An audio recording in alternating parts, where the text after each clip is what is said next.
Welcome back to Molecules Matter with Dr. Dan, the podcast where we explore the remarkable molecules and mechanisms that influence human health, one fascinating topic at a time. I'm Dr. Dan, an organic chemist, and every episode we take a deep dive into the science behind molecules found in nature, foods, supplements, or the cutting-edge devices everyone suddenly owns.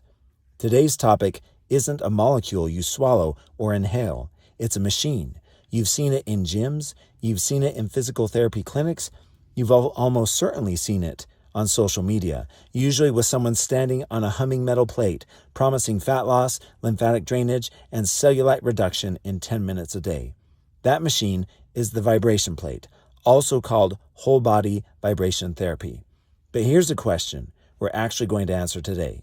What is really happening at the cellular and molecular level when your body is exposed to mechanical vibration? Is there real signaling going on? Or is this mostly marketing standing on top of a legitimate rehabilitation tool? Today, we'll look at the actual peer-reviewed literature, not the Instagram claims, and I'll tell you exactly where I land. Let's dive in. What is a vibration plate? A vibration plate is a platform that oscillates rapidly, transmitting mechanical vibration through your feet and up through your entire musculoskeletal system. This isn't a new fad. The concept traces back to Russian space medicine in the 1960s and 70s. Cosmonauts lose bone density and muscle mass rapidly in microgravity. Soviet researchers, particularly biophysicist Vladimir Nazarov, began experimenting with vibration training to help cosmonauts preserve muscle and bone during long space missions.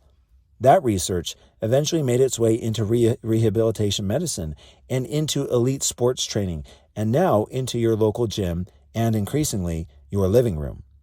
Modern plates vary widely. Some move up and down. Some pivot side to side like a seesaw. Some do both. And the parameters, frequency measured in hertz, and amplitude measured in millimeters vary enormously between devices. That variability matters more than most marketing pages let on, and we'll come back to that. The molecular mechanism, mechanotransduction. Here's where this topic earns its place on a podcast called Molecules Matter. Vibration itself is just movement, but your body doesn't experience movement as movement.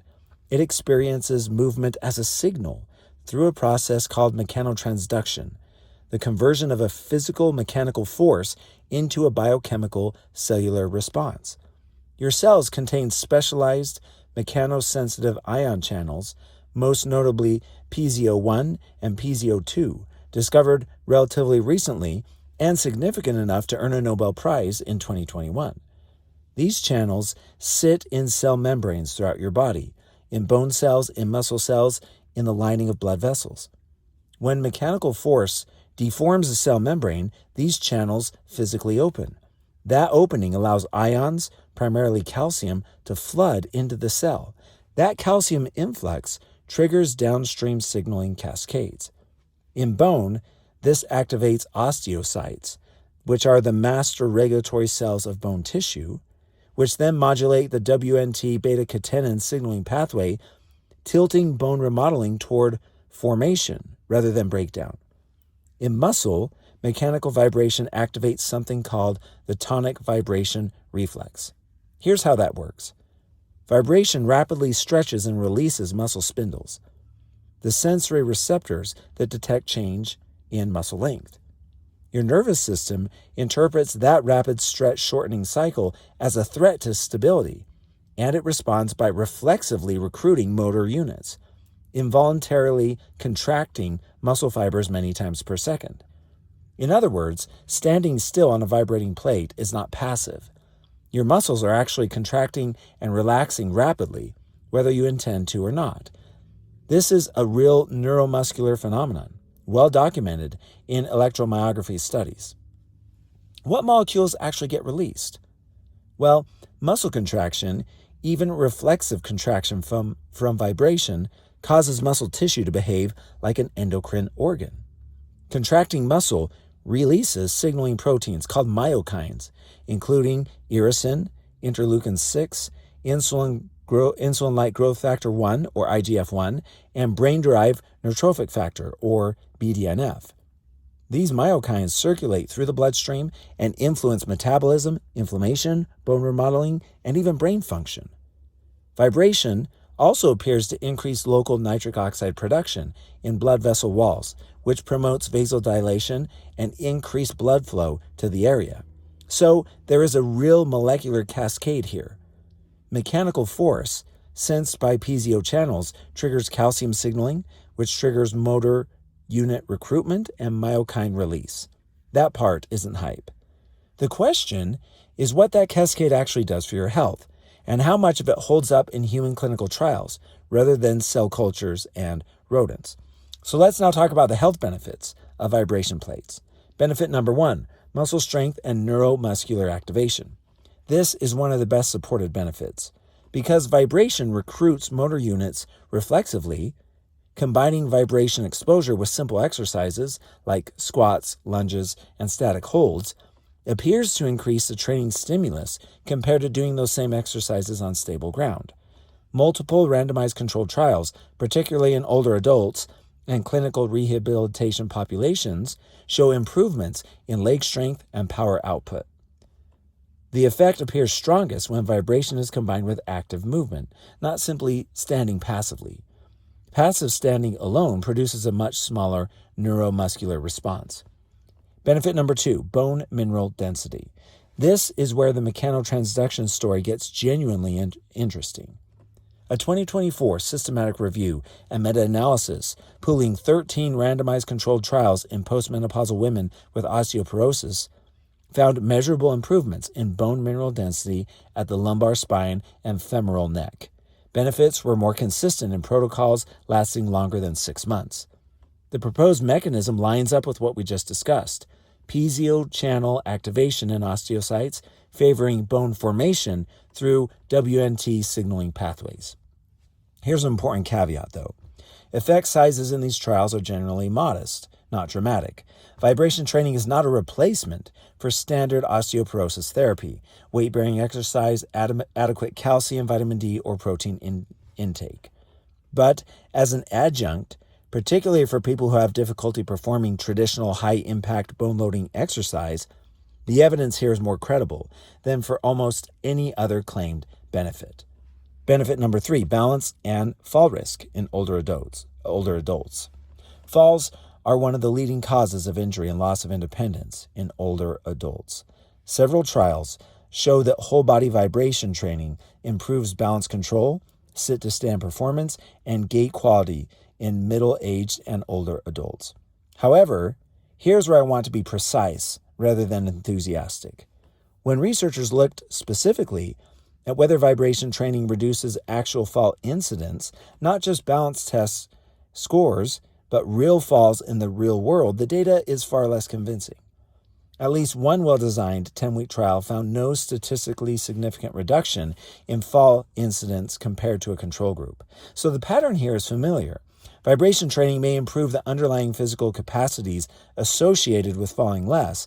Whether that reliably translates into fewer actual falls remains unproven, although the current clinical evidence that we have that's developing is very, very promising.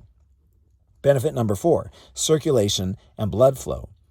Because reflexive muscle contraction and nitric oxide release both promote local blood flow, several studies do show short-term improvements in circulation and reduced localized swelling. This is plausible and reasonably well supported. However, and this is important, this is not the same thing as lymphatic drainage, as it's marketed on social media. The lymphatic system moves fluid through a completely separate network than blood vessels, relying on muscle contraction, one-way valves, and a manual pressure gradient. Standing on a vibration plate may provide mild mechanical stimulation to that system, but the evidence that it meaningfully clears lymphatic congestion the way manual lymphatic drainage massage does is thin. If someone tells you a vibration plate is going to detox your lymphatic system, be skeptical. But there is evidence showing that vibration plates can support health of the lymphatic system. Benefit number 5, weight loss and metabolic claims. This is where marketing is run furthest ahead of the science. Vibration plates are frequently sold with the promise of fat burning, cellulite reduction, and effortless weight loss. The actual literature does not support standing on a plate as a meaningful weight loss intervention on its own. Some studies show modest increases in energy expenditure and muscle activation during vibration exposure, particularly when combined with squats or resistance exercises. But passive standing alone produces a trivial caloric cost, nowhere close to what's implied by before and after marketing photos. And cellulite reduction claims specifically are not well supported by controlled trials. Cellulite is primarily a structural issue involving connective tissue architecture and subcutaneous fat distribution, not something a vibrating platform meaningfully restructures in 10 minutes a day. Benefit number 6, pain and muscle soreness. Several smaller studies suggest whole body vibration may modestly reduce chronic low back pain and delayed onset muscle soreness after exercise. The proposed mechanisms include improved local circulation, reduced muscle stiffness, and possibly some influence on pain signaling through increased blood flow and myokine release. The evidence here is preliminary and studies are generally small. It's a reasonable adjunct for some people, but not a primary treatment for chronic pain conditions. Benefit number 7, immune and brain function. This is genuinely one of the newer and more interesting research areas. A 2024 review examined the underlying cellular and molecular mechanisms connecting whole body vibration therapy to immune and brain functioning. Emerging research suggests vibration exposure may influence neuromuscular junction integrity, particularly relevant in age-related muscle loss known as sarcopenia. One study found improvements in neuromuscular junction function at 2 and 6 months of treatment in models of sarcopenia-related degeneration. This is early-stage mechanistic work. It's promising as a research direction. It is not yet a clinically established brain health intervention, although it looks really good. Common misconceptions. Vibration plates melt fat. That's false. Evidence does not support meaningful fat loss from passive vibration exposure alone. Vibration plates replace exercise. That's also false. The best results in every category come from combining vibration with active movement, not standing still. More vibration is always better. That's false. Low frequency, low amplitude protocols, generally in the range of 10 to 50 hertz, with less than 10 millimeters of displacement, show benefit in therapeutic context. High frequency, high amplitude vibration has been associated with musculoskeletal strain rather than benefit. It's basically the same thing as a lymphatic massage. That's not supported. Different mechanism, different evidence-based. So let's talk about practical use, how people actually use these devices. If you're going to use a vibration plate, the research suggests some practical principles. Combine it with movement. Squats, lunges, calf raises, and static holds performed on the plate produce meaningfully more neuromuscular and bone-loading benefit than passive standing. Or you can also work out beforehand, and after you work out immediately, then get on the plate.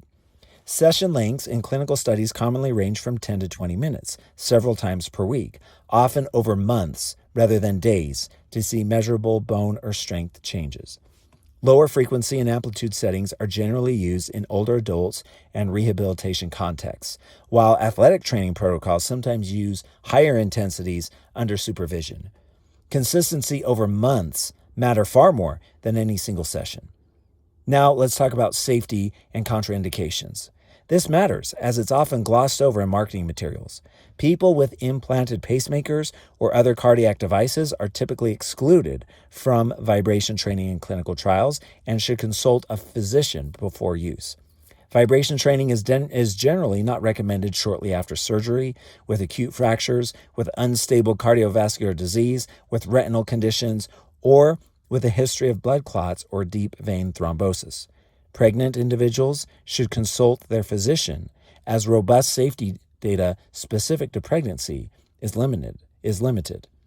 People with severe osteoporosis should also check with their physician before starting, since inappropriate vibration parameters could theoretically be counterproductive in very fragile bone. As always, this is general education, not personalized medical advice. So my personal opinion, people ask me, Dr. Dan, are vibration plates worth it? Here's where I land. The mechanotransduction science is real. Piezo channels exist. Mechanical loading does influence osteocyte signaling, and reflexive muscle contraction is a genuine measurable phenomenon. The bone density and strength data, particularly in older adults and postmenopausal women, is modest but credible. The weight loss, cellulite, and lymphatic detox claims are frankly overhyped marketing that has outrun the evidence, but there is some data on this. If you already have a vibration plate or access to one at a gym or clinic, using it actively combined with resistance exercise as a supplemental tool is reasonable and low risk for most healthy adults. I would not buy one expecting it to replace strength training, cardiovascular exercise, or a healthy diet. I would use it as an adjunct tool. And I would be skeptical of any device marketed primarily around fat loss or detoxification claims. Used appropriately and with realistic expectations, it's a legitimate and important piece of the puzzle, not a magic plate. So here's my final thoughts. What I find most interesting about this topic isn't the machine itself. It's what the machine reveals about your own biology. Your cells are constantly listening for mechanical signals. Piezo channels, osteocytes, muscle spindles, myokines. Your body is wired to interpret forces as information. That's a profound idea. Movement itself is a molecular signal. And that's true, whether that movement comes from a vibration plate, a barbell, a walk outside, or simply standing up from a chair. The plate is just one more way to speak your body's mechanical language. Whether it's worth the price tag depends on your expectations. Thank you so much for joining me on another episode of Molecules Matter with Dr. Dan. If you enjoyed today's episode, I'd appreciate it if you would subscribe, leave a review, and share this episode with someone who's currently convinced a vibration plate is going to melt away their cellulite. Remember, every molecule and every mechanical signal tells a story. The more we understand those stories, the better equipped we are to make decisions based on evidence rather than hype. Until next time, stay curious and remember, molecules matter.